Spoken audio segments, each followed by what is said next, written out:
Мирбек Абылгазиевдин 5 баласы бар. Башка ата-энелер сыяктуу эле балдары дагы уюлдук телефонду көп колдонушат. Көпчүлүк ата-энелер жумуш менен алек болуп жүрүп, балдарына көп көңүл бурбай калышат. Бала ыйлабай ишиңе тоскоолдук кылбаса болду деген түшүнүктөгү ата-энелер көп дейт. Бардык эле ата-энелердин көйгөйү бир деген оюн билдирет. Айрыкча уюлдук телефон аркылуу баланын психологиясына терс таасир тийгизген оюндар көп экендигин айтат. Өзүбүз көндүрүп коюп анан кийин өкүнүп калып атабыз да. Негизи телефонду алып бербеш керек. Бирок алып бербейин десең, мына мен өзүм башымда эле бар, 5 балам бар. 3 кызым телефонсуз уже неме кыла албайт да. Телефон алып бербейин десең, аялың айтат, мисалы үчүн.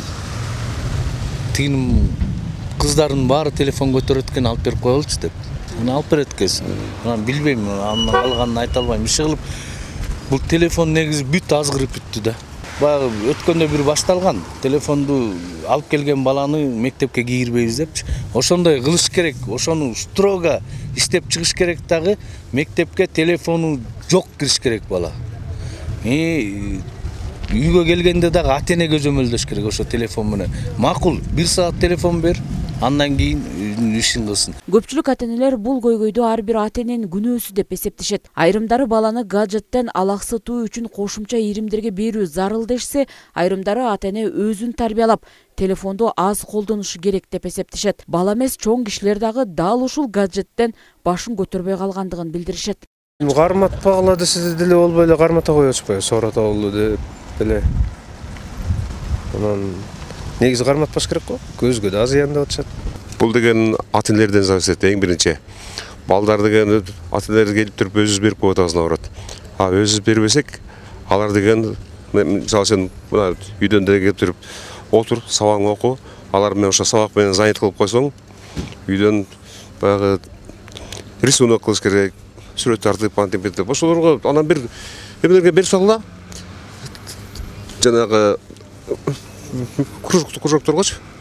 Ошону берип койсоңор эле бүттү. Ошо менен занят болуп калат да, телефонду аз кармап калат. Сабакка эле колдонбостон муну азыр оюндарга кирип кетип атышат, балдар азгырылып оюнга кирип кетип атышат. Ошо оюндан чыгарыш кыйын да. Мисалы эркек балдар Free Fire деген оюнга киришет.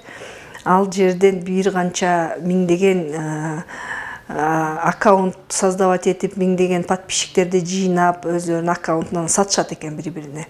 Менин балам дагы ушул оюн менен алектенип, аябай кызыгып, ушу канча урушсак дагы жашынып алып да ойнойт.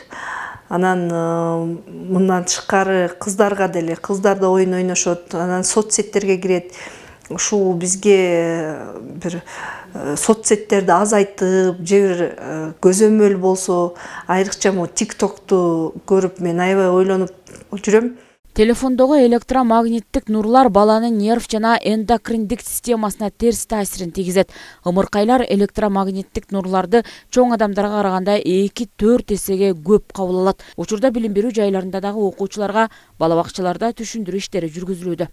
Көбүнчө жаш ата-энелер азыр көп жерден эле байкап жүрөбүз да, тойго барабы, кайда барат. Баласын эчитип келсе, баласын өзүң эле телефонду алып отура туруп ойнойтур деп ата-эне өзү эле берип коет. Бала уже ошого көнүп алган. Үйгө киши келди, бүттү, бала артынан чуркап барат. Мама берчи телефонуңду деп ата-эне ошол убакта өзү эле берип коет да, ал бала күнү кечке телефон карап отура берет. Бала ал тамак да ичпейт, уже аппетити да бузулат, оюнго дагы, анан сүйлөө речи да бузулат да. Азыркы телефон менен отура берип, балдардын кыргызча азыр сүйлөй албайт, балдардын көбү сүйлөй албайт. Садикке келген убакта да балдардын тили аз жалаң орус тилинде, анан англисче кетип атат. Мектептен окуу учурунда, сабак учурунда колдонбосун деп. Биз ал тууралуу ата-энелерге дароо эле түшүндүрүү иштерин жүргүзгөнбүз, окуучуларга түшүндүрүү иштерин жүргүзгөнбүз. Бирок эми болбой эле балдар көтөрөт экен, анткени балдар ата-энелер менен байланышы керек экен. Сабак учурунда жок, эми мугалимдер, предметтик мугалимдер эми тыюу салышат, телефондорун колдонушпайт. Ага аракет кылып эле мугалимдер менен деле түшүндүрүү иштерин жүргүзүп атабыз.